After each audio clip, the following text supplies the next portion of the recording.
urteroko astronomi astea, hemen gurekin. Aurten ingo ditugu 3 hitzaldi, lehenengoa Anderrek emango dugu.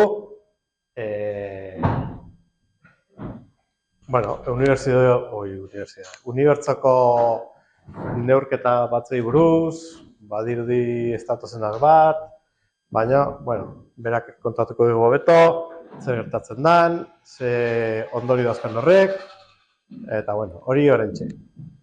Bihar, etorriko zaigu, Esteban, eklipse buruz hitzeitea, badakizute, udarantan egongo da, eklipse total bat, hemendik oso gertu. Arabatik pasako da, Nafarroko hegoaldetik, justo hemen ez, hemen dago 99,7 olako zerbait, eta ez da totala. Eta nahiz eta eman kasi berdina dela, ez da berdina. Orduan, gomendatzen zuegu, egun hortan hurbiltzea totala dan ingurun batetara. Baina hortaz, hitzengo dugu bihar. Eta etzi larun bata, edukiko dugu hemen bertan ere, arratzaldian saio bat, familientzat jarri dugu. Familientzat, zeharina izango da, umeentzat pentsatuta dago, baina ez bakarrik. Alegia, simple izango da, baina ditu ere detaile batzuk, gu guztiontzako ere interesgarriak izango dianak. Hori izango da, 5:00 eta gero 7:00 aurre ikusita geneukan, torre bira jotzea, gaueko behaketa itea, baina hori da dator. Orduan, etxeingo dugu pixka bat, baina kasi seguru, ez dela ingo larun bat ontan. Segurunez, atzatuko dugu urrungo asteburura. Ostirala edo larun bata ikusiko dugu. Horren ariria, nola ezin dugun askorik abisatu, nahi bezute hemen horri batzu dozkagu, behaketan interesatuta daudenentzat, apuntatu ezaten hemen telefonoa, izena, WhatsApp talde batetan sartuko ditugu, eta aztian zehar esango dugu. Ostiralean bai, o larumatian bai, o lo que sea. Eta, sin más. Eta, eklipsea ipatu detenez, guk badauzkagu hemen eklipseak ikusteko betaurreko batzuk, homologatuak dira, hemen jartzen du, homologazioaren zenbakia eta ez dakiz zer. Orduan, nahi dituenentzako salgai dauzkagu.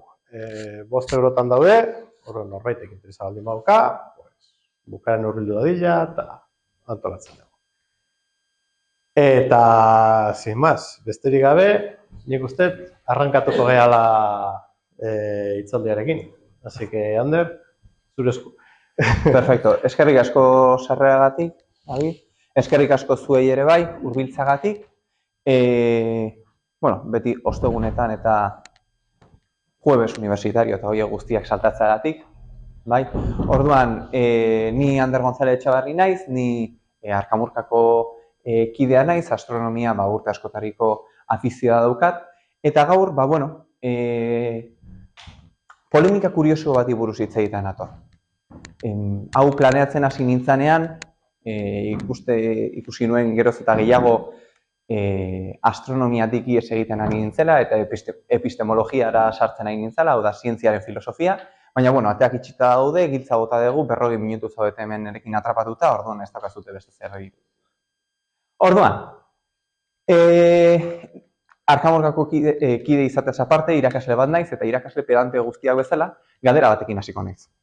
Eta noski erantzuna emango dizuet. Zer da paradigma bat zientzian? Paradigmaren definizio horrela pixkarrin bonbatea ematearren, da komunitate zientifiko batek daukan, une jakin batean daukan, ikuspegi, teoria, metodo, ideien, kalkuluen, formulen, multzoa. Izango litzateke marko mental bati buruz hitz egiten egina. Mekanika newtondarra, erlatibitatea, geozentrismoa, heliozentrismoa, horrelako markoek guk pentsatzen dugun modua definitu egiten dute. Eta hori oso garrantzitsu izango da, guk egiten ditugun planteamendu guztiak hortik etortzen dialako. Honain norbaitek pentsatzen hasten baldin bada, oso zaila egingo zaio, behintzat arlo zientifikotan, lurra erdian, unibertsoaren erdian dagoen posizio batetik ideia bat sortzen hastea. Horrela pentsatzea oso arraro egiten zaigu. Marko mentala horrela egin daukagulako. Bai? Eta horiek aldatzea oso zaila izango da. Eta hitzaldi honetan zehar ikusiko dugu zergatik diran guretzat paradigmak hain garrantzitsuak. Normalean, zientzian ideiak modu zikliko batean funtzionatzen dute. Hasieran, zientzia normala egiten dugu, gure teoriak egiten ditugu, ekuazioak aplikatzen ditugu, pixkanaka gauza kuriosak aurkitzen gara, teknologiak inventatzen ditugu, eta bar. Eta noiz behinka, zerbait arraro aurkitzen dugu. Gure teoriarekin bat egiten ez duena. Ia beti, izaten dira, errore bat egin dut neurketan. Kalkulo batean hanka sartu dut, edo nire planteamendua etzan ona. Baina noiz behinka, gauzak arraro horiek pilatzen juten dira eta argitzeko zailtasunak izaten ditugu. Gure teoria, gure paradigmak, krisian sartzen dira. Eta orduan hasten dira gauza oso arraroak. Jartzen dizkiogu gure teoriari partxeak, oso desluzidoa geratzen dianak. Baina gure marko mental hori salbatu nahi dugu. Hortik irtetea oso zaila izaten da. Aileatzen da momentu bat non oso argi ikusten den, hau mantentzen da irean bakarrik partxe tras partxe jarri dugulako. Baina benetan, hemen zerbait sustanzialmente aldatu egin behar da. Iraultza bat daukagu, gure teoria guztiz hankaz gora jartzen dira, dana berriro hasten gara, bai? Paradigma, eskema mental guztia aldatu egiten da, eta berriro hasten gara. Hortik, zientzia berria egiten. Zein da tipikoa? Eredu geozentrikoa eta eredu heliozentrikoa. Guretzat, eguzki sistemaren erdialdean eguzkia dago, eta danek egiten dute horren inguruan bira. Eta oso evidentea egiten zaigu. Baina horretarako, jende asko zutan hil egin zan, hau defendatzen. Hasieran, bai? Giza zibilizazio, bintzat mendebaldekoak, jartzen duzen, guztiz egoistaki, lurra erdian. Eta neurketak egiten hasi ziren eta kuadratu egiten zuten. Baina neurketak pixkanaka hobetzen zihoazten enean, gauzak ez zuten ondo funtzionatzen. Lehenengo partxeekin hasi ginen, epizikloak deitzen diren zerbait. Lurra erdian mantendu baldin badugu, beste planeta guztien mugimendua justifikatzeko, inventatu behar ditugu, horrela, erlojuaren beste ardatz batzuk bezala, planetak, adibidez, Jupiterrek ematen du lurraren inguruan bira, eta gero, puntu imaginario baten inguruan ere bai, birak. Eta horrela justifikatzen dugu, planetak aurrera, eta atzera, eta aurrera. Zer sortzen ditu epizikloak? Nor daki. Baina nik nire paradigma geozentrista hori mantentzeko beharrezkoak dira. Truko matematiko bat da, ze bestela ezin dut hau justifikatu. Eta gauza oso arraroak dira. A ber, lortu dezakedan, hau ez dut hain aurkituk. Mesedez, hasi zaite. A ber, no me digas, orain ez dudala cosas del directo bat gertatuko zain, benetan. Bueno, hau ez dakit zergatik, ez dut nire xagua aurkitzen. Bueno, berdin da, ondo ikusten da, bai? Hemen gertatuko litzateke modelo heliozentristan gertatzen dana. Danak biratzen dute lurraren eguzkiaren inguruan, arazorik gabe orbita zirkularrak edo eliptikoak eginez. Hau bideo oso polit batzan eta izugarrizko pena ematen dit, bai? Buelta desberdinak ematen dituzte, bai? Eta ikusten dezuten bezala, lurra erdian jartzen baldin badugu, planeta urdinak horrelako tirabuzoiak egiten ditu. Planeta gorriak espiral moduko antzeko bat egiten du. Eta eguzkia hortik bueltaka dabil, norabide konkretu berezi bat gabe. Bai? Denbora baldin badaukagu, presentazio bukaeran bueltatu nahiteken ze demonstrazio oso polit bat da. Bai? Orduan, trampa matematiko guztiak, partxe tras partxe horiek, egin zuten benetako modelora pasatzea. Ez zeukan zentzurik bestea mantentzea. Bai? Honetarako milaka eta esperimentu pila bat beharrezkoak izan ziren eskema hau aldatzeko. bai? Hau gertatu zen gutxi gorabehera 16. mendearen erdialdean, bai? 19. mendearen hasiera arte, etzan beste aldaketarik gertatu. Guk geneukan modelo hau eguzkia zentroan, eta beste izarrak existitzen zirela, buruan geneukan, baina ez genekien hori beste egitura handiagoak sortuko litukenik. Herschelek proposatu zuen, behar bada existitzen zirela beste estruktura mota batzuk, eta esnebidea deskribatu zuen. 1920an, orain dela ez hainbeste urte, beste zientzialari batzuk proposatu zuten. Gu sistema handiago batean, esnebideko galaxian existitzen gara. Baina existitzen dira beste galaxia batzuk gugandik oraindik eta urrunago. Gaurko hitzaldian oso garrantzitsua izango den Edwin Hubblek 4 urte geroago demostratu zuen baietz. Beste galaxiak existitzen zirela eta beste galaxietan izar arraro batzuk aurkitu zituen. Cefeida ditutako izarrak. Hortan ere sartuko gara ondorengo. 3 urte geroago, fisikari eta matematikari frantsesak, Lematrek proposatu zuen unibertsoa handitzen ari zela. Eta 2 urte geroago, gure berriro protagonista izango den Edwin Hubblek bere legea proposatu zuen. Eta hau izango da, zerbaitek trampa bat egingo izuet. Normalean, ni saiatzen naiz, nire hitzaldietan matematika ahalik eta gutxien sartzen. Badakit, ekuazio bat sartzen dudan bakoitzean, jendearen erdia galdu egiten duela. Orduan, zerbait gehatzen da matematikoki, honi buruz izango da. Zer esaten du Hubbleren legeak? Hubbleren legeak esaten du, unibertsoan beste galaxia batzuk daudela, unibertsoa espanditzen ari dela, eta geroz eta urrunago egon, orduan eta azkarragoa dela espantsio. Hau da, Donostian dagoen zerbait nigandik urruntzen ari dela, eta Hendaian dagoen zerbait nigandik urruntzen ari dela, eta oraindik eta azkarrago. Geroz eta urrutio, orduan eta azkarrago ari da gugandik aldentzen.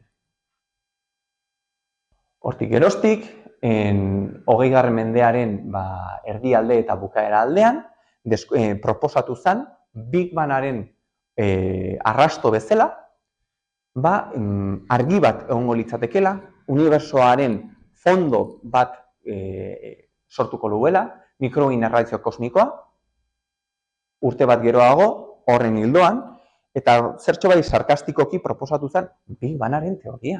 Estanda handi batean sortu zela unibertsoa. 15 urte geroago, benetan deskubritu zen gure ezaguna den mikrobin erradioazioa, Big Bangaren teoria hori konsolidatzen joan zen, eta pixkanaka froga gehiago lortu genituen, gure neurketak hobeak izan ziren, datu gehiago lortu genituen. Eta hau da, gaur egun gure paradigma, gure teoriek bultzatzen dutena. Eta izen oso normala dauka. Lambda CDM. Zientzialariak 2 modu dauzkate gauzak izendatzeko. Edo oso intuitiboak, edo zenbaki eta letren kodigo impronunziable batzuk. 2 estremo horietan mugituko gara. Eta zoritxarrez bigarren honetan gaude. Lambda CDM da zientzialariek gaur egungo paradigmari ematen dioten izena. Lambda da energia ilunarekin zerikusia daukan zerbait, norbaitek energia ilunari buruz zerbait badimadaki esplikatu bezala, zientzialarik ere ez dute oso ondo ulertzen, eta gero materia ilunari buruz hitz egiten du. Horrelako diagrama asko agertu dira astronomia askotan, ze gure modelo honek 2 gauza handi jasotzen ditu bere barnean. Bat da unibertsoaren historia bat ematen digu, eta 2 unibertsoaren konposizio bat ematen digu. Ez gara sartuko, honek txarla pila baterako ematen du, baina gutxi gora bera, gure inguruan ikusten dugun materia guztia, pertsonak, lurra, izarrak, nebulosak, zulo beltzak, guzti hori, unibertsoaren 20-ren bat da, 105 bakarrik. 127, 104 bat izango litzateke materia iluna, ez dakigu oso ondo zer dan, dakigun gauza bakarra da argiarekin elkarrekintza edo oso ahulak edo nuluak ditula, hau da invisible izango litzatekena, baina gravitatea baduela, eta hori neurtu dezakegu gure unibertsoan. Eta materia beltzaren inguruan gutxi baldin badaukigu, energia beltzaren, energia ilunaren inguruan, ez dakigu ezerre. Dakigu gauza bakarra, da, probablemente, unibertsoaren espantsioarekin, Lematrek demostratu zuen, espantsio horrekin zerikusi bat daukala. Eta horreaino, beste guztia, konjeturak dira. Eta konjetura horiekin, modelo honekin, egin ditzakegu aurre ikusten batzuk dirala pasada bat. Kalkulatu ditzazkegu, orain dela milioika urte gertatu ziren mugimenduen, baina ez dakizen bat dezimal. Aurre ikus ditzakegu orbitak pasatzen direnean objektu oso bortitzetik ez dakizen bat dezimaletara. Teoria honek oso ondo funtzionatzen du. Eta inoiz ez digu arazorik sortu. Bueno, inoiz. Beste bat, teoria honek bere barruan sartzen duen beste atala, unibertsoaren historiaren kontakizun bat da. Zer esaten digu? Unibertsoa momentu batean hasi zela, gutxi gora bera, orain dela 13.800 milioi urte, bai? Kontu zibili behar gara, ingelesez bilioi eta euskeraz eta gazteleazko bilioi ez du berdina esan nahi, dira 13.800 milioi urte. 13.800 milioi urte, barkatu. Segundu frakzio minuskulo batean izugarri hasi zala, oraindik ez dugu ondo ulertzen zergatik, baina lehenengo zatitxo honetan izugarri hasi zen. Periodo inflazionarioa deitzen zaio, eta ez dauka Milleirekin zer ikusirik. Baina egintzan izugarri handia eta gelditu egintzan. Berriro, ez dugu oso ondo ulertzen zergatik, baina unibertsoa segundu frakzio mikroskopiko batean izugarri handitu zen, gelditu egintzan, eta pixkanaka hazten ari da horrez geoztik. Etzan gauza asko gertatu lehenengo 400.000 urteetan, kontuan hartu ze eskaletan hitz egiten nahi garan. 400.000 urte unibertsoaren eskalan parpadeo bada. Oztu egintzan, unibertso hori transparentea bilakatu zen, hori baino lehenago plasmaz eginda zegoen eta etzan transparentea. Transparente egintzan momentuan argazki bat daukago, leheno komentatzen genuen mikrowin fondo hori, eta hortik geroztik pixkanaka handitzen joan da. Handitzen eta askartzen. Gure azkenengo datuek esaten digute pixkanaka unibertsoaren espantsio hori askartzen ari dela. Orduan, gaur egun onartua dagoena eta behin eta berriz frogatua izan dena, hau da, unibertsoak konposizio gutxi gora bera ezagun bat daukala, zer esan nahi duen horre, ez dakigu oso ondo, baina konposizio hori eduki beharko lukela, eta unibertsoaren historia gutxi gora bera horrelakoa izango dela. Eta hemen barruan dauzkagu teoria pila bat, ekuazio pila bat, predikzio pila bat, oso ondo funtzionatzen dutenak. Zer da unibertsoaren espansioa? Unibertsoaren espansioa gauza oso kurioso bat da. Unibertsoa ezin da zerbaiten zabaldu. Existitzen den guztia bere barruan dagoelako. Eta unibertsoaren espansioak bik ezaugarri ditu. Bat, leheno komentatu dugu, ez gara bereziak.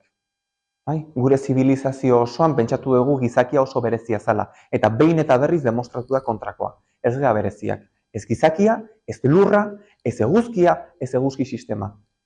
Ez esne bidea. Gera oso normalak. Eta unibertsoan berdin da non gauden, alde batera eta bestera begiratzen baldin badugu, berdina ikusi beharko genuke. Hori zientzian isotropikoa dela deitzen diogu. Berdin da non gauden, berdin da noraka begiratzen dugun, unibertsoaren legeak eta unibertsoaren propietateak berdinak izan behar dute. Eta gero, beste zerbait oso kuriosoa gertatzen da. Berdin da non gauden, gure ingurura begiratzen baldin badugu, dana dago gugandik aldentzen. Jupiter behar bada ez, hemen lehenengo filako pertsonak behar bada ez, gravitatorioki eta oso lotuta gaudelako. Baina beste galaxietara begiratzen baldin badugu, dana dago gugandik aldentzen. Eta gainera, geroz eta urrutiago, orduan eta azkarrago leheno komentatu dugun bezala.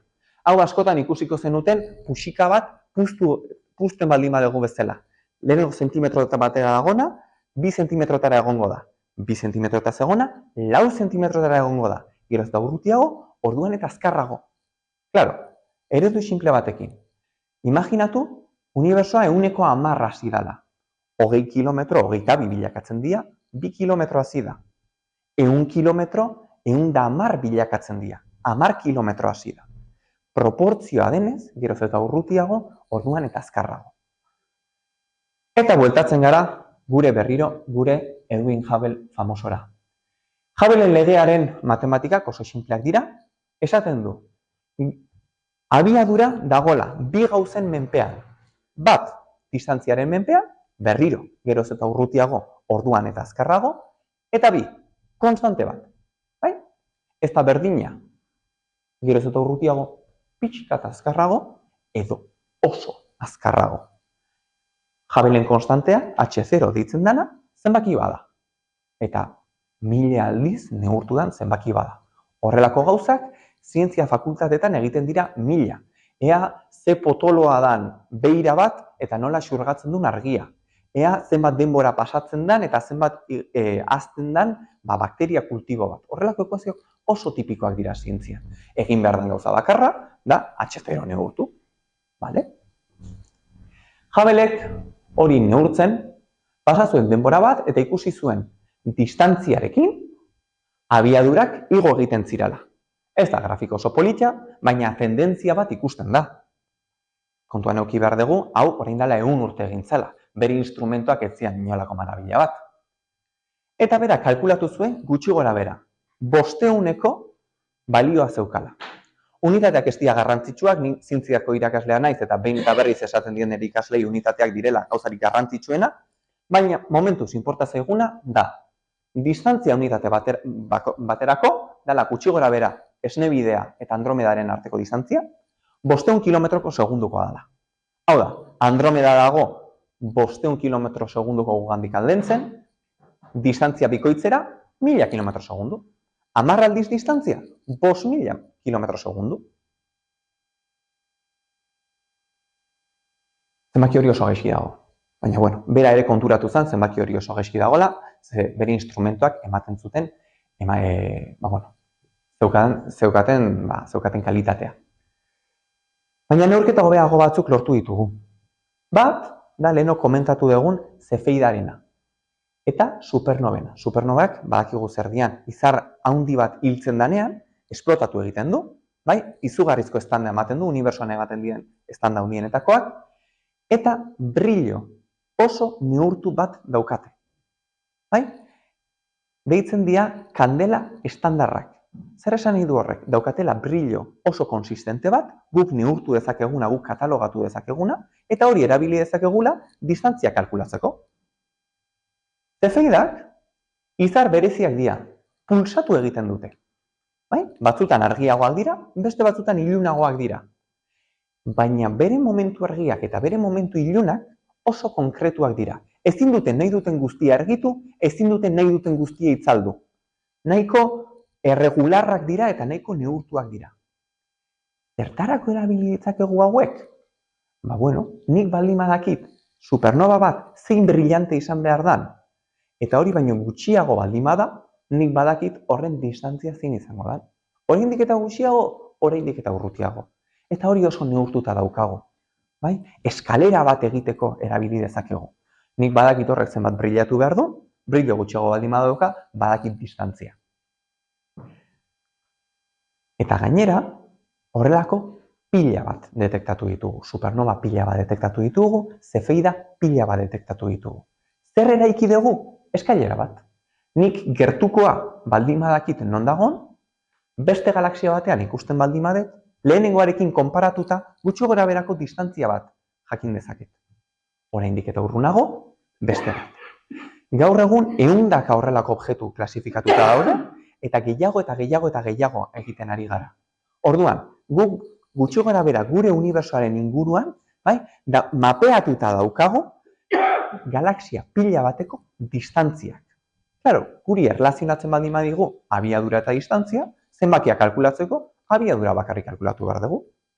Nola kalkulatzen dugu abiadura? Norri jarri dioten multa bat abiadura handiegia izateagatik?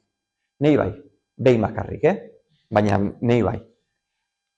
Radarrek Doppler efektuarekin funtzionatzen dute. Horregat da efektu berdina anbulantzia bat guregana etortzen denean eta gugandik urruntzen ari denean, bere sirenak desberdin entzuten dugun fenomeno berdina da.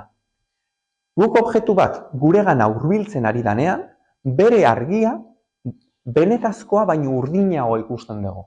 Eta gugandik urruntzen ari baldin bada, barkatu egun oso luzea izan da. Beharrezkoa baino gorriagoa ikusten dugu. Berriro, erreferentzia bat baldin badaukagu, nik baldin badakit argia hemen egon behar duela, eta gorriago ikusten baldin badet, nik kalkulatu dezaket, ea ze abiadurarekin urruntzen ari den. Urdinago ikusten baldin badet, gerturatzen ari da, eta badakit zenbat. Erreferentzia horiek berriro, zientzian oso ezagunak dira, adibidez hidrogenoaren espektroa. Hidrogenoak argia emititu da xurgatu egiten du oso argi konkretu batzutan. Orduan, hori mugituta ikusten baldin badugu, badakigu ze distantzia, badakigu ze abiaduratan dago. Orduan, kalkulatzen dugu izar berezi hauen argiarekin beraien posizioa, kalkulatzen dugu beraien abiadura, lortzen dugu balioa. Bai? Bueno, Ander, eta zertako txapago? 23 minutu daramatzagu, eta momentu ez esplikatu diguzu unibertsoaren historia, eta esplikatu diguzu frikada bat abiadura baten inguruan. Horrek zer relevantzia dauka? Geratu zenbaki honekin. Bere detaileak ez dute inporta, baina geratu 72-74 inguru izan behar duela. Bai? Baina metodo batekin pixkat zientzia eskasa geratzen da. Orduan, bigarren metodoak ere existitzen dira. Gure teorian, ojo, distantzia horiek, abiadura horiek kalkulatzeko erabili dugun teorian, bere barruan ekuazio oso potente batzuk dauzkagu. Nik ekuazio horri informazioa sartzen baldin badiot, erantzun bat lortzen dut. Nik ekuazio newtondarretan sartzen baldin badiot informazioa, hau askatu egin dugu dudala, ekuazioa bueltatzen dit, hau erori egingo dela, eta ze abiaduratan, ze abiadurakin txokatuko du lurraren aurka, eta bar, informazioa sartu, informazioa atera. Modelo honetan, nik sartzen baldin badiot informazioa Big Bangaren denborari buruz, unibertsoaren egiturari buruz, mikrouin fondo honen temperatura, granularitatea, ea ze desberdintasun dauden zona batetik bestera, informazio hori guztia sartzen baldin badiot, bere barruan duten ekuazioek era teoriko batean erantzun hori bueltatuko diate. H0 bueltatuko diate. Metodo hau teorikoa da, askotan zientzian borroka hori egoten da, esperimentalek esaten dute esperimentu batek bakarri balio dula, teorikoek esaten dute esperimentu guztiak kontaminatuta daudela eta teoria dela benetakoa. Metodo hau oso teorikoa da, zeharkakoa da, ze gu ez gaude neurtzen ez distantziak ez abiadurak, bai, beste informazio mota bat sartzen ari gara unibertsoaren egiturari buruz, eta zaharra. Gogoratu behar dugu unibertsoan distantziak denbora dirala. Gu gure inguruan begiratzen baldin badugu, begiratzen ari gara. Gauzak gure gertu eta orain dela gutxikoak. Eguzkia gu orain dela 8 minutu ikusten dugu. Proxima Centauri orain dela 4 urte ikusten dugu. Gure galaxiako gauzak orain dela milaka urte ikusten ditugu. Beharbada beste galaxietakoak milioika urte. Bai? 10 milioika urte ikusten ditugu. Claro, mikrouin hau gertatu zen 400.000 urte unibertsoaren jaiotzaren ondoren. Hau da, orain dara 13.800 milioi urte. Gure datuak oso unibertso primigenio bati buruz hitz egiten digute. Naiz eta teoriak hori bere barruan sartzen duen. Zein da arazoa? Ez dela zenbaki berdina ateratzen. Bueno, a ber. Nik zerbait neurtzen baldin badet eta ematen baldin badit 50 zentimetro eta 59 zentimetro, pues depende. A ber, nik mai bat enkajatu nahi baldin badet, 50 zentimetro eta 59,5, nik 2 aldiz neurtuta ez dut hobeagoa lortzen. Ni oso desastrea naiz brikolajean, nik 10 aldiz neurtu behar dut. Baina desberdintasunak zientzian oso garrantzitsuak dira. Berriro, bigarrengo galdera pedantea. Zer da errore bat zientzian? Nik alikadore bati galdetzen baldin badiot nire mueble baten distantzia, batek esaten dit, vieja eskuela, reglarekin egingo dut. Bai, reglarekin neurtzen dut, pinpan, 50 zentimetro. Gutxi gora bera. Errore bat egin dut, zentimetro terdikoa, badakizu. Reglak, luzeak, zaharrak, desgastatuta, teknologia zaharra. Bueno, errore bat egin dut, 50 zentimetro, errore txiki batekin. Etortzen da ingeniero bat, supermodernoa, telemetro batekin, laser batekin, eta esaten dit, no. 52 zentimetro. Baina badakizu, teknologia, berria, esperimentala, maduratu gabe, errore bat dauka. Zientzian horrela errepresentatzen dira, balore batzuk eta errore barra batzuekin, eta zer gertatzen da? Hemen egia amankomun bat daukate, bai, hor erdian. Batek esaten dit 50, más o menos, eta beste batek esaten dit 52, más o menos. Baina beraien, más o menos horiek, solapatu iten dira beraien artean. Bi neurketa hauek beraien artean bateragarriak dirala esaten dugu.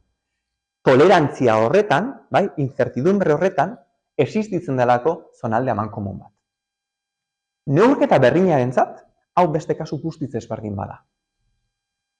Biak berriro, 50 eta 52. Baina bi neurketak hobeak dira orain. Errorea txikiagoa da. Eta hemen, balore posibleak ez dira solapatzen. Ezkerrekoan, neurketak bateragarriak dira, beraien artean tolerantzia horiek solapatu egiten diralako. Hemen, arazo bat daukagu. Lehenengo alikatadore horrek esaten dit, benetan 50 eta seguro 50.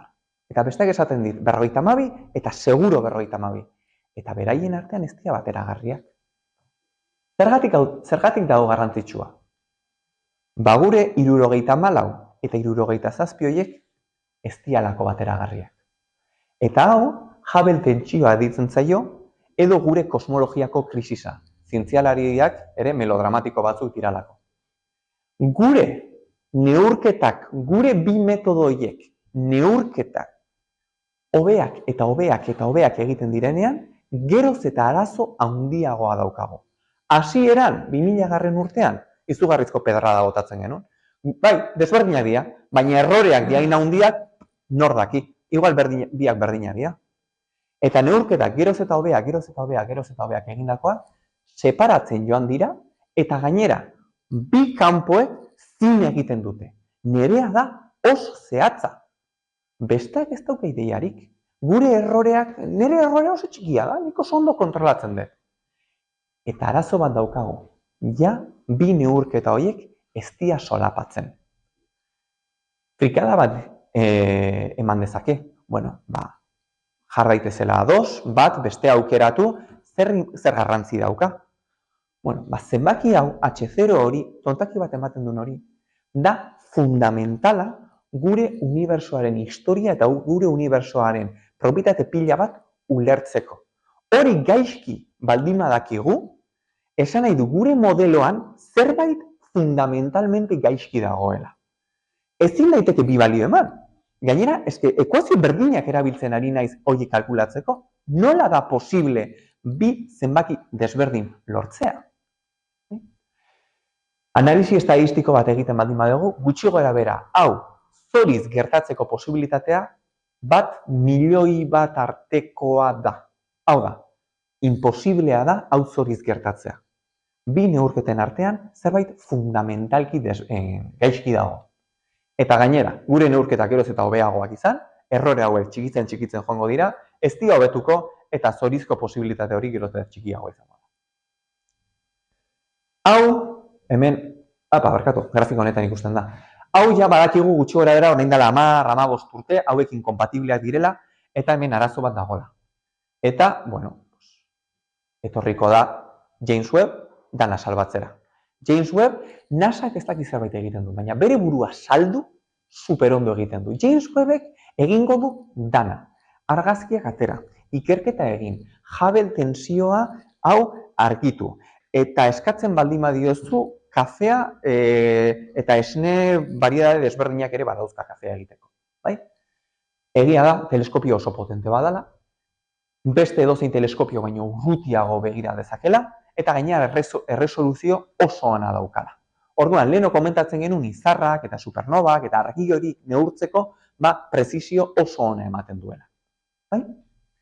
Berez eta James Webb, eta Takamako teleskopioa, eta energia iluna neurtzeko beste proiektu batzuk, eta, azkenan, belaunaldi berriko proiektu pila bat erabili dira Hubble tensio honi eta diskrepantzia honi erantzun bat emateko. Eta hortan, bi ekipo sortu dira. Adam Rice, Nobel sariduna 2011an, justamente unibertsoaren espantsioaren ikerketagatik, esaten du, benetan gure modeloan zerbait gaizki dagoela. Berak aztertu egin zituen supernova pila bat, cefeida pila bat, berriro kalkulo guztiak aztertu zituen, 73,3. Lehenengo metodoaren erdian.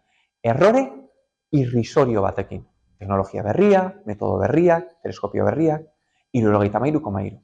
Hau, benetan inkompatiblea da. Bera eta bere ekipoa da, hau dana bota egin behar da eta berria eraiki beharraren, buruzagia edo ikonoa edo horrelakoak. Bere aurka, edo kontrako posizio batean, Wendy Freeman astrofisikaria dago, datu berdinekin azterketa egin zuen, eta hiru datu desberdin lortu zituen.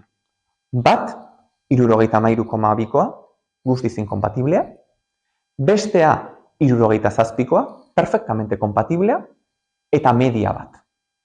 Zergatik berak ikusi zuen, depende zein aukeratzen dituzun, lortzen dela emaitza bat edo bestea. Hau da, benetan, gu egiten ari garena da selekzionatu izar batzuk, eta horiek ematen dizkigute emaitza batzuk, eta besteak bestea. Hau da, zientzialariek dabiltza, pixka guacamole joko batean bezala, batzuk aukeratu eta besteak ez, eta horrek sortzen ditula diskrepantziak. Gure modeloa ondo dago. Gertatzen dena da, gaizki neurtzen ari garela batez ere distantziak. Argian oinarrituta dago. Argia, hautsagatik, gasagatik, atmosferan zerbait gertatu dalako, horrelako teleskopio espazialetan ez, baina atmosferako fenomenoek argia modifikatu egin dezakete. Berak esaten du, erroreak probablemente edo instrumentalak dirala, edo oinarrizko kalkulo batzuetan dirala. Baina modeloak ondo funtzionatzen duela. Kosmologo oso potentea da Wendy Freeman. Eta honek esan nahi du, benetan, komunitate zientifikoa orain dela 15 urte bitan banatzen hasi zala, eta gaur egun ditugun teleskopio berriekin oraindik eta okerrago dagoela banaketa hori. Bi datu horiek oraindik eta inkompatibleagoak direla. Zer planeatzen da hurrengo urteetan horretarako? Kuriosidade bezala, unibertsoa oso gaztea zeanean, bertan uhin batzuk zuen. Horrela guk soinu uhinak edo guk lago batera harria botatzen dugun bezala, sortzen diran uhinak, hasierako unibertsoan argiak berak materian uhinak sortzen zituen, eta hori transparente bilakatu zenean, horrelako uhinak izoztuta gatu ziran, eta guk galaxiak eta materia eta horrelakoak filamento modu batzutan ikusten ditugu. Uhinak beraien artean elkartzen ziren tokietan. Metodo hori BAO deitzea, Bariometric Acoustic Oscillations, soinua izango baldin bazan bezala, eta horren azterketan, guk ikusten ditugun filamento horien azterketan, bigarren metodoa kalkulo teoriko horiek eta modu desberdin batean egiteko posibilitatea egongo litzatekeela. Beste posibilitate bat da, guk komentatu dugu, guk begiratzen duguna nahiko gertukoa da. Kalkulo teorikoak oso urrutikoa gauza oso zaharrak aztertzen dituzte. Behar bada, erdi mailako zerbait lortu dezakegu. Eta hortan ari gara. Gravitateak lente bezala funtzionatzen du, eta teleskopio berriekin saiatzen ari gara. Objektu oso masiboak erdian eukita, atzean dauden galaxia oso zaharrak begiratzeari. Eta horrek behar bada lagunduko liguke erdi pauso horretan zer gertatzen ari dan ikusten. Beste posibilitate bada, adibidez James Webb eta horrelako belaunaldi berriko teleskopioekin, urrutiago begiratzea. Ea zer demontre gertatzen den erdi mailako horretan. Beste posibilitate bat da, Wendy Friedmanek esaten duen bezala, cefeidak eta supernobek distantzia kalkulatzeko behar bada ez dira egokienak. Proposatu da, supererraldoiak, izar oso handiak, badaukate brillo limite teoriko bat. Eta orduan, brillo horretan oinarrituta, ere lortu dezakegula, hirugarren eskailera bat egitea. Distantzia horiek, honinik eta gehiago, konparatzeko. Ze azalpen ematen zaio benetan tensio hori existitzen baldin bada? Mila posibilitate. Azkenengo urteotan, orain dela hemendik 5 urte, 10 urte, publikazio zientifiko pila bat egon dira, hau esplikatzen saiatuz, eta oso arraroak dira, batzuk dira perlada justifikaezinak, beste batzuk truko matematikoak ematen dute, eta dago komunitate zientifikoa jende asko, partxe hitza erabiltzen ari dana. Leheno epizikloak komentatzen genuen bezala, nola Martek bueltak ematen zituen zerbait imaginarioaren inguruan bere aurrera eta atzera hori justifikatzeko, partxe matematikoak zirenak. Gaur egun komunitate zientifikoan jende asko dago, esaten ari dena, gure modeloa bukatuta dagola, eta gaur egun orain dela 20-15 urte egiten ari garen gauza bakala dela. Partxeak bilatzea, salbaezina den zerbait justifikatzeko.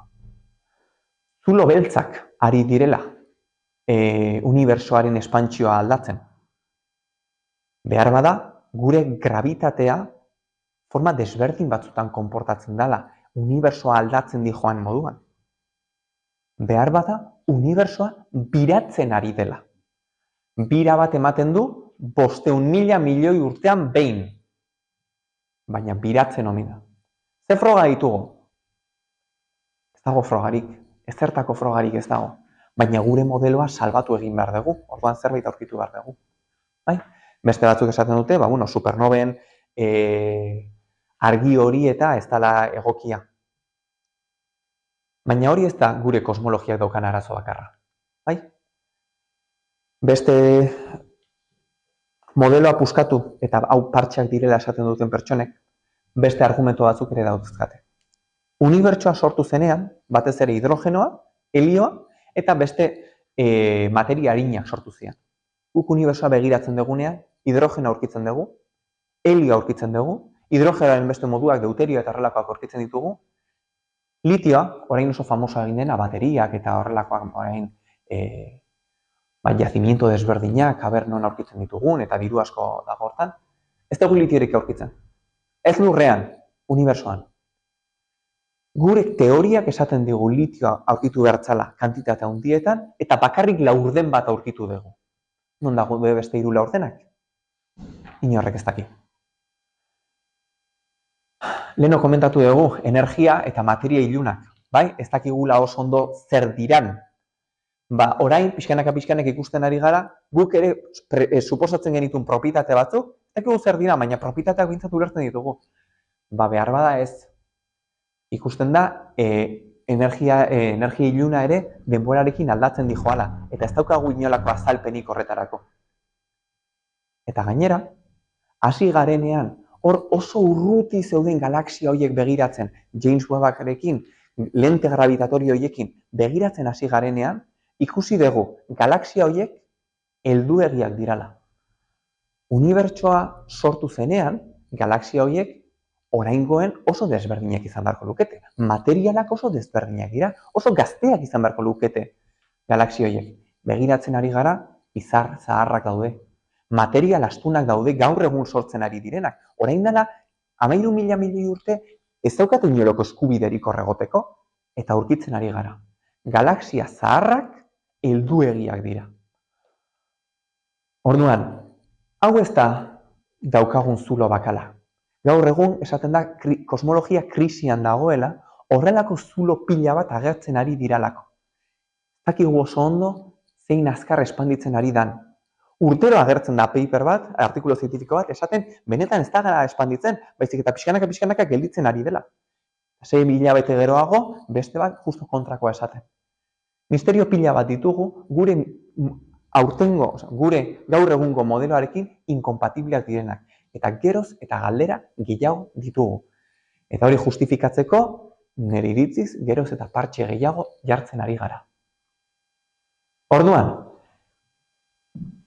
zerbaitekin atera behar baldin baduzue, da, unibertsoaren espantxio abiaduran diskrepantzia oso potolo bat dagoela gaur egun komunitate zientifikoan, bi pentsamendu eskola daudela, eta beraien artean ezinezkoa dela akordio batera ailatzea, eta ez bi eskolak esaten dutelako, baizik eta esperimentuak behin eta berriz geroz eta garestiagoak, geroz eta sofistikatuak egiten ari gara, eta berriro A edo B, A edo B, ez dago erdi mailarik.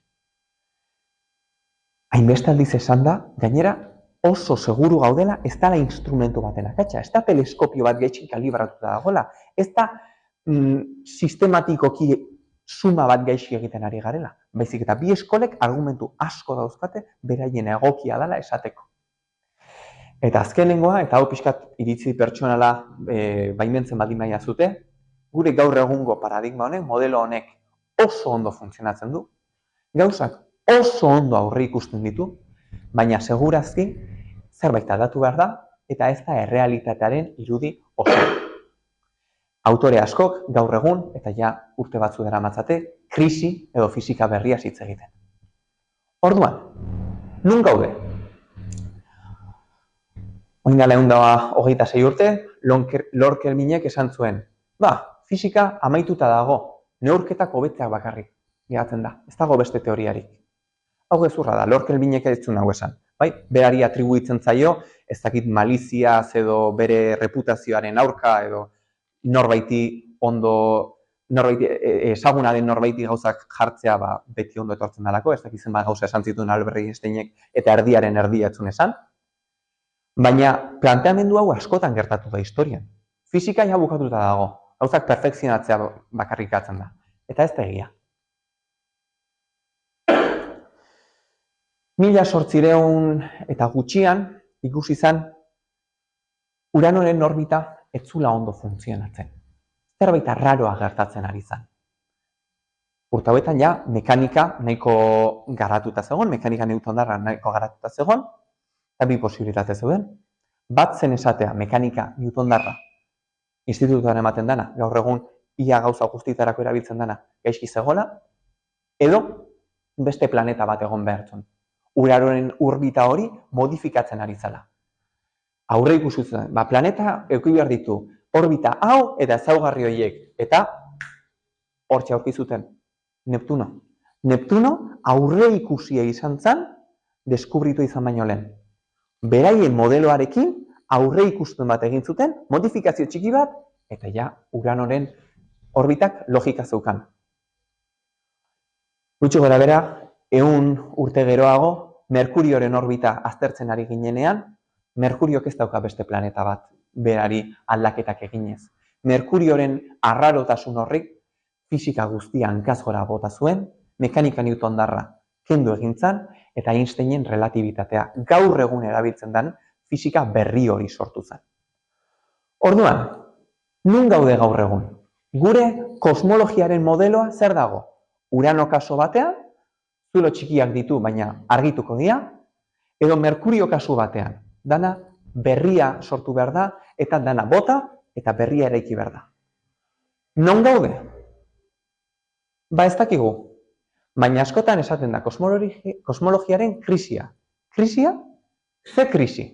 Supertrampen diskoa bezala. Behar bada, horrelako momentuak dira fisika politena egiteko momentuak, gehien ikasteko daukagun momentuak, ez da? Horrekin usten zaitut. Krisi? Ze krisi? Ojala krisi gehiago, ikasteko momentu gehiago dialako. Eskerrik asko.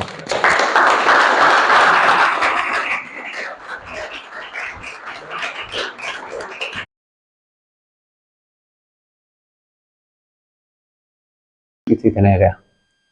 Hau da, funtzionatzen ez duen modelo bat. Hau da, benetako modelo bat. Ja, eta orain ez daukat arratoirik. Hortxe.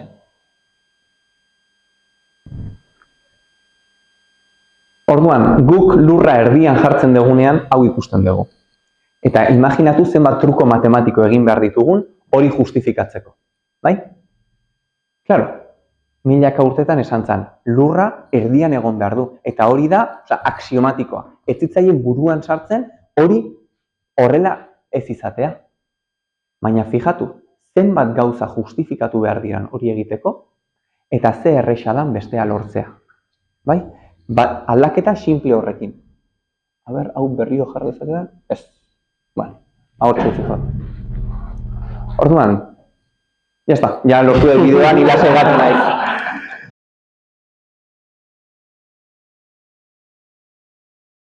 Ez dakit, norbaitek galderen bat egin nahi duen, guztioni buruz. Zan? Historia da, krisi baten ondoren beste bat. Jabelek neurtu zuenean, derrepente, uniberso zan oso gaztea, ezin zan, guztiz absurdoa zan, eta derrepente, astrofizikariak behiten Minkowski esaten duten. Eta orduan, izan zen paradigma aldaketa bat ikaragarria, derrepente uniberso zan asko zarragoa, ez da, inogo arazoik. Hurrengo arte, izkera da arazoka dugu unibersoa planaritatearekin. Andreik pentsatzen du, ez inflazioa. Ben, asmatzen dugu, lambda nolabail, zirkorko sistema. Zure ustez, nire pentsatzen dugu, zu bezala, gure metodo lambda CDA inkompleto dela. Zer falta zaio, eta izan daiteke paradigma aldaketa bat. Zure ustez, non dirator. Asko irakurri eta adibidez, asko esaten dutena. Eremu kuantiko bat egon daitekela orain fase transizio baten egitea dela, eta energian ematen dela unibertsala, gerta daiteke Jabelen konstantea ez izatea konstante unibertsal historian, zu gutxi gora bera zer pentsatzen duzu. A ber, nik badakit min egiten dizula, baina nik kimikaria naiz, naiz fizikaria. Orduan, behar bada naiz kualifikatuena hori erantzuteko. Egia da, espantsioaren zergatia oso cogido con pinzas dagoela. Hau da, Einsteinek konstante kosmologikoaren inguruan eta ibilitzan gora eta berari ez zio kuadratzen, baina eske bestela matematikak ez zuten kuadratzen, eta gero kendu zuen, eta gero berriro jarri zuen, eta nik apostu guztiz kualifikazio gutxikoa, baina apostu bat egin behar bat imanuke, hortik joango litzateke. Hau da, guk nik usten dut honek funtzionatu egin digula, aurreikuspen asko egin ditugula horren inguruan, baina zergatia ez dugu oso ondo ulertzen. Hau da, guk obserbatzen dugu baietz, baina ez dakigu oso ondo zergatik gertatzen diran guk obserbatzen ditugunak. Eta gainera, horren arira, claro, gure observazioak dira leiho oso txiki batean. Guk ikusten ditugu azkenengo 20 urteak, azkenengo 30 urteko datua ditugu. Claro, guk iraganera begiratzen dugu, urrutira begiratzen dugunean iraganera begiratzen dugu. Baina azkenean gauzen aldaketak konparazioak egiterako orduan komplikau. Orduan, nahi iruditzen zaidana da, guk obserbatzen dugu, deskribatzen dugu, baina ez uste oso ondo ulertzen dugunik zergatik. Eta horregatik ateratzen dira urtero paper bat esaten duela ez unibertsoa gelditzen ari da, eta de hecho ez da betirako irekiko, baizik eta itxi egingo da. Eta matematika kuadratu egiten dute. Eta hortik ateratzen da 2 hilabetetara beste artikulu bat esan ez. Azeleratzen ari da, mugagabe azeleratuko da, eta hilatuko da momentu bat non partikulak izango dira bakarrik fundamentalak. Beste guzti, inkluso atomak puskatu egingo dira. Nola da posible biak matematikoki koherenteak izatea? Benetan sistema ez dugulako ulertzen. Horrelako gauzak dira artefaktoak sistema batean non, eta nik usten dut dijoala zerk sortzen duen hazkunde hori. Ez bakarrik azelerazioa, baizik da hazkundea. Nik ja egia da ere, hau da deformazio profesionala, baina hasten direnean esaten kuantiko entzuten hasten zeanean, horrek esan nahi du, edo gauzak edo oso ondo ulertzen dituztela, edo ez dutela sistema bat ere ulertzen. Da hitz komodina aspektu hortan. Orduan, azten dianean, fase aldaketa bat, dagoela kanpo kuantiko bat, dagoela eskalarra uniberso osoan energiarekin lotuta eta horren aldaketak. Kuantika ez da inoiz intuitiboa, baina nahi hori oraindik eta gutxiago egiten zait. Oso partxe itxura harrapatzen diot. Orduan nik usten, baina hori da intuizioa, Eta hemen agertu dian pertsonak dakiten, ni baino askoz ere gehiago, eta argumentatzen dute horren kontra. Beraz, ez den nire burua ikusten kualifikatuta apostu bat egiteko. Hartu. Baina nik usten dut hor, batez ere energia ilunaren inguruan daukagula deskribapena bai, baina ulerpena ez. Beste komentariorik, norbaitek galderaren bat. Nola dakigu energia, ilun edo, ez hori, hola, porque porcentaje batek ematen dira. Trampa ingo dut eta galdera horren bersio erresa erantzua da lehenengo. Nola dakigu materia iluna existitzen dena, bale? Galaxiak aztertzen ditugunean, bai? Guk galaxia materia bat ikus dezakegu. Argia emititzen duen materia, bai? Izarrak, zulo beltzak, izarrak, bale? Izarrak argia emititzen dute, eta argi horrek beste materia baten kontra txoka egiten du eta ikusten ditugu. Nebulosak, zer dira, gasa eta hautsa. Ez dute argirik emititzen, baina argia reflejatu egiten dute. Hori materia normala ditzen zaio, materia luminiko, argi materiari. Zergatik, ikus dezakegula. Argiarekin elkarrekintza bat daukalako. Eta hori da, 1/5 hori. Zer gertatzen da? Guk galaxiak estudiatzen ditugunean, materia hori ikusi egiten dugu, eta ez dute behar duten bezala biratzen. Biratzen dute azkarregi. Hain azkar biratzen dute, non galaxia horiek desintegratu egin beharko litzateke beraien abiadurarekin. Bai? Indar zentrifugo horrek bota beharko lituzke izar guztia horrela egan. Orduan, guk badakigu, bat, gravitatea ez du ondo funtzionatzen, eta hori da materia ilunaren azalpen bat, hau da, guk benetan ez dugula gravitatea ulertu beharko genuken bezala. Oraindik ez dago gravitatearen teoria kuantikorik, adibidez. Edo, dagola materia bat ikustezina, eta ikustezina ez da esan nahi magikoa, esan nahi du, simplemente argiarekin ez duela inolako interakziorik. Hor dagola, eta bere gravitateak lotzen dula galaxia juntu. Horren gravitaterik gabe, dana egan aterako litzateke. Egiten duen bira abiadurarekin, dana sakabanatu egin beharko litzateke, nola sakabanatzen ez den, egon behar du zerbait ikusten ez deguna, hori dana trinko mantentzen. Zenbat erraz kalkulatu dezakegu? Zenbat gravitate falta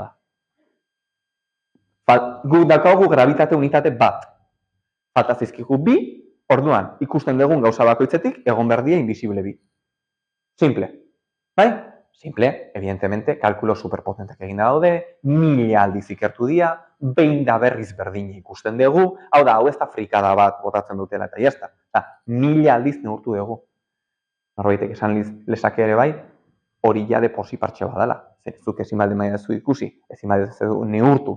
Bakarrik, matematiketan la cuentas no te salen, inventatzen duzu zerbait, para que te salgan, baina bueno, materia iluna horrela neurtzen da, eta horrela egiten da. Zer gertatzen da? Gravitatea da indar oso pekuliar bat, ze gravitatea beti atraktiboa da. Gravitatea bata besteari beti tira egiten dio dana juntatzeko. Orduan, unibersoa ere, pixkanaka, bale, hasi da, estanda bat egon zen. Estanda bat, baina bueno, hasierako puntu batetik, handitzen hasi da. Gravitatea gongo baldin bazan, guk ikusi beharko genuke, pixkanaka, gauzak gelditzen, edo inkluso gelditu, eta juntatzen.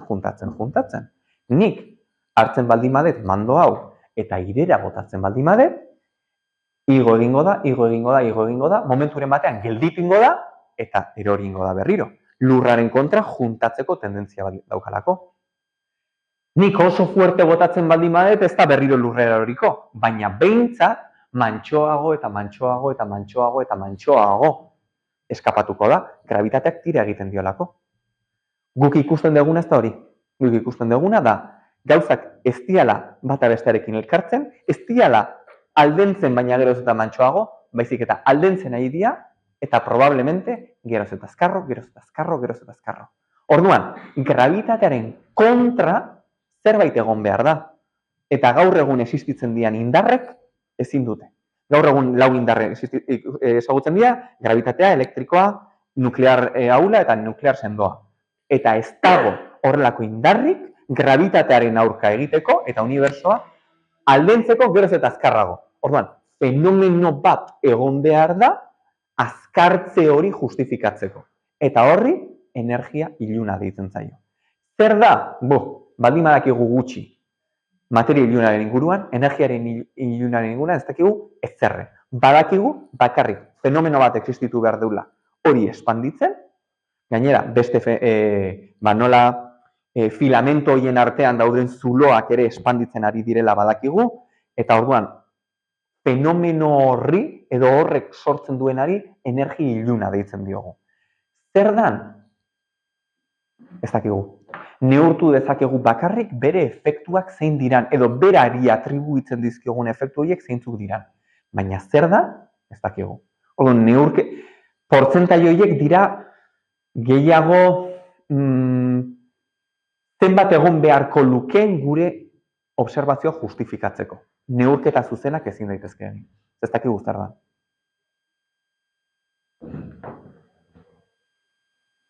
Eta dira uniberso osoaren 19-20, 185. Guk ikusten dugun gauza guztia, solido, likido, gas, izarrak, lo que sea, da 105 bakarrik. Oso gutxi.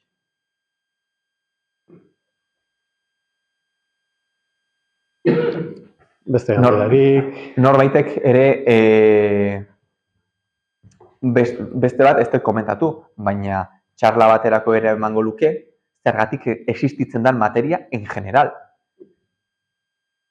Gu eginateke hemen egon beharko. Unibertsoaren hasieran materia sortu zen, dana energia horretatik materia sortu zen. Materia energiatik sortzen danean, sortzen da materia eta antimateria, eta normalean beraien artean berriro elkartu egiten dira eta energia eskatu egiten da. Bai? Hori gertatzen da denbora osoan, partikula azeleradoretan, izpi kosmikoak atmosferaren kontra jotzen dutenean, hori oso normala da. Bai? Zientzia fikzioan erabiltzen dira bomba bezala, baina benetan da materia normala, karga elektriko kontrakoarekin, eta ikutzen desintegratu egiten da eta energia bueltatu egiten du.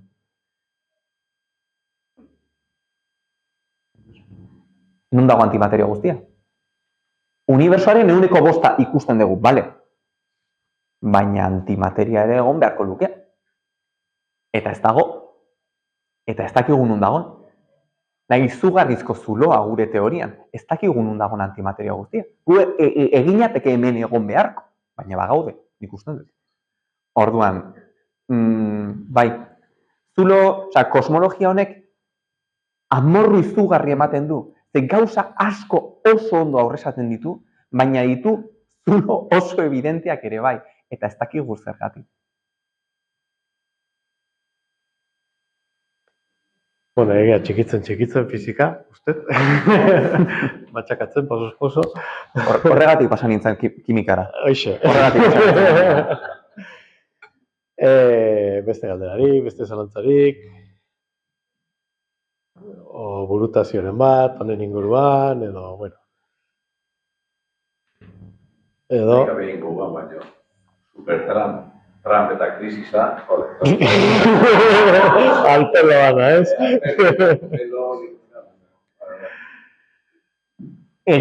Nere defensan, probablemente disko hori ni baino zaharragoa da, eta orduan, pues, bueno, hori erabiliko den nere defensa bezala. Bueno, iritza zaizue, honen beste ez bukatzen dugu. Eskerrik asko, Ander.